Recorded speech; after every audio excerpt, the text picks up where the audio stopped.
Il y a plusieurs étapes dans une campagne. Ce que je peux vous dire déjà, c'est que nous, il y a un zen absolu. On en a vécu des campagnes. Il en faut beaucoup face à des sondages comme ça. Oui, mais Valérie Pécresse, je la connais bien et je sais, elle est imperturbable, elle trace son sillon et donc elle se rend compte évidemment du contexte, etc. Mais elle continue droit dans ses bottes à avancer. Ce meeting, oui, il est important parce qu'il y a plusieurs étapes dans une campagne.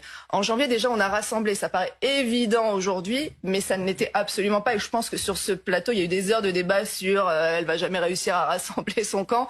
Elle l'a fait. Ensuite, on pourrait mettre quelques bémols après la semaine passée quand même. Alors Guillaume Pelletier, par qui rapport... est passé chez Reconquête, qui a été numéro 2 du 3 parti cas l'année dernière. sur des centaines de parlementaires, bien sûr, c'est ce qui ressort, c'est toujours ce qui ressort, mais vous avez François Baroin, vous avez Bruno Retailleau, vous avez Gérard Larcher, ils sont tous derrière Valérie Pécresse, et ce n'était pas acquis, je suis sûre que vous-même, vous avez dû le dire il y a quelques semaines sur ce plateau, elle l'a fait. Ensuite, qu'est-ce qu'elle a fait? Elle est à la rencontre des Français, elle a semé, elle a proposé des mesures très concrètes, et maintenant, il faut que tout cela ait une cohérence.